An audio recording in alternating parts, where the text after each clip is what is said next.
Edith Frank Garrison and my father, Philip Frank, were brothers and sisters. Now, we didn't connect with each other until I got a little older because, as you can see, there's probably like a 24-year difference, right? So by the time I was born in 1975, he already lived his teenage years in his 20s. And those of you who are younger in the audience, if you don't know what his teenage years and 20s look like, go back and listen to music in the 1960s and the 70s. That'll give you a good sense of the type of social backdrop that shaped him, right? Now, first I appreciate not only this gathering of us, but also making sure that the drums were incorporated into the ceremony, because that's a part of our ancestry. You know, I looked around the audience and I seen few people that was kind of shocked by that, right?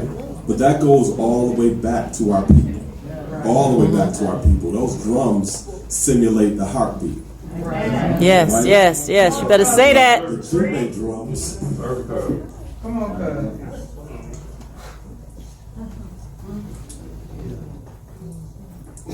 So, take your time. I say, when my father, he collected like African artifacts, things along that nature, right? So I'm in my teens, and I'm just starting to learn about Africa.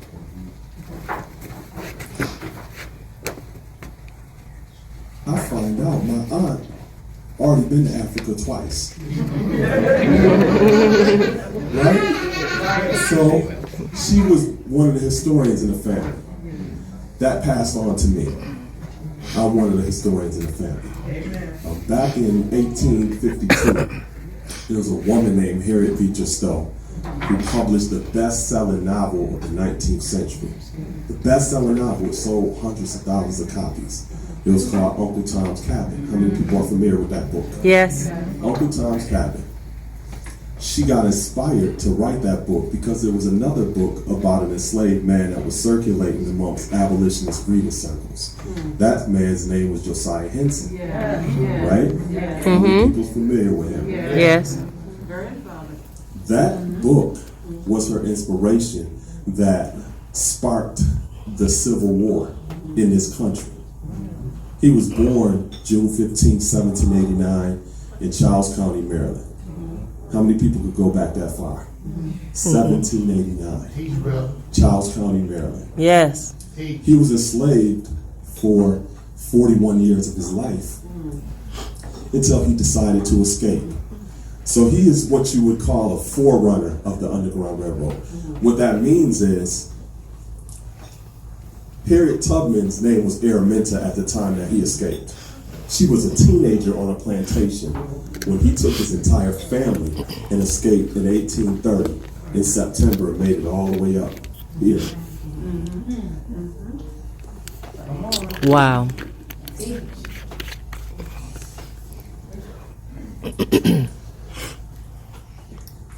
A lot of times when you hear about slavery and you hear about people moving from plantation to the next, sometimes that happened because the enslaver was a poor manager of his property. So they would hide their property by sending them to different locations so that their property wouldn't get repossessed. Josiah and his family got sent to his enslaver's brother's plantation in Owensboro, Kentucky. In Owensboro, Kentucky, they were on a plantation that was managed by a man named Amos Riley.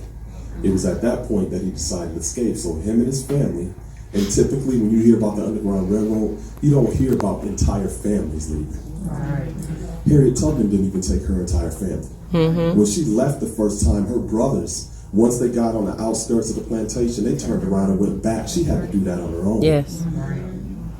But Josiah Henson took his partner, and I say partner loosely, because as people, we weren't allowed to get married, right? And 4 children. 4. 2 of them were so small, he had to carry them in a knapsack on his back. 450 miles. Not in a car. Walking from Kentucky all the way to Ohio. Once they reached Ohio, There was a place known as Sandusky, Ohio. He was able to board a ship with his family called the Schooner Commerce that was captained by a man named John Burnham, who took him to Buffalo, New York. They crossed in October 28, 1830, to get across to the Canadian side. And they lived in a small community over there called Little Africa in Fort Erie. There was a community of us that lived right over there. He wasn't satisfied because it was on Canadian land. And the way I describe Canada is it's kind of like racism with a manicure. It's still over there, but it's not as nasty and in your face, right? He lived in that community for a little bit of time, but then he convinced the community leaders to put their money together to buy land that he thought was suitable so that they could really have a sense of self-determination and own their own land. So they said, okay, find an area that you think is suitable.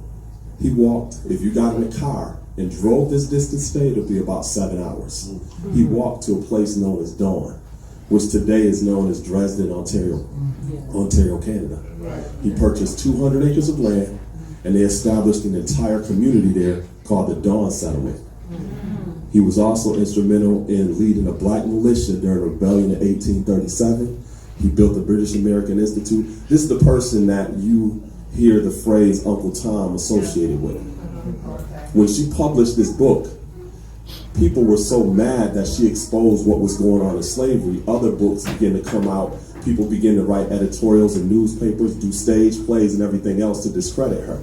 So the idea of who he was as a man got turned around, where now people don't want to associate with what they think is an Uncle Tom, but he was a revolutionary. He lived in Canada. He came back and forth in the United States as an abolitionist. And then eventually, through his family, was born a woman named Inez Dorsey. How many people know who that is? Yes. Inez Dorsey. Frank. Right? Mm-hmm. So Yep. who would that be? That would be Elle's grandmother. She moved into the United States in 1925. So those of you who are hearing this for the first time, part of our family was gone out of this country for 100 years until she moved into the United States. Is Inez Yes. here? Yes. Inez's daughter. Right there.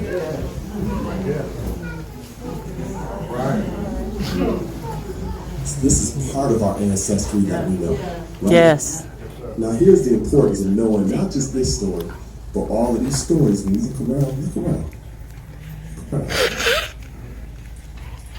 The importance of these stories have many reasons, but here's 2 important reasons. Number 1, you learn about resistance and resilience. The ability to overcome circumstances and situations that you may not feel that you have the potential to do. You also learn that some of these journeys we've gone through were beyond human capacity. How was it possible? There had to be a higher power, a greater power within that person to persevere.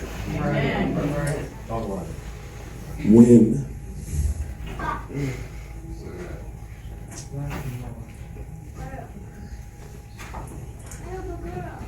knowing those stories is knowing God. Yes. Yes. That's how you connect personally. When we read the stories in the Bible, sometimes people can't connect because they sound like they're miracles or they're beyond what you could imagine. You have people in your family that have gone through things that can show you the power of those stories. Yes. Right? So, the other reason why they're important is because these stories represent our reference books of life. So Elle left us with 70 books. Every year on this planet is a book of life. And there's stories connected to those books. We have some people in here that I know they at least have 80 books. That's right. How many of us are talking to them, learning about their journeys in life?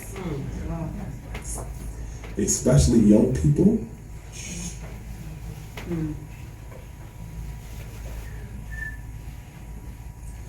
I wish I had an opportunity.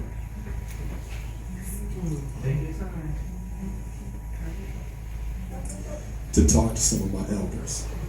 They're not here anymore. Right. So I gotta talk to y'all. That's all right. And I'm still here.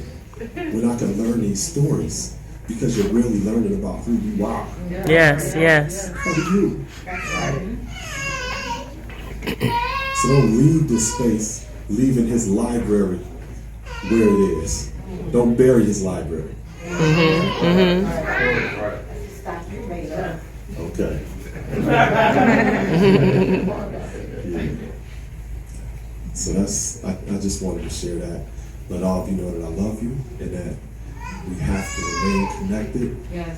And don't be afraid to share your stories. Not just the good ones either. Right. The good ones. You gotta share all of those stories because we got people today that are still facing some of the obstacles that you may have struggled with 20 years ago. And they need that information. Yes, yes. Thank you. Thank you. Love you. This is a new show. This is my 3-year-old. Woo! You wanna say something? Don't get shy now. Amen. Let's give God a hand.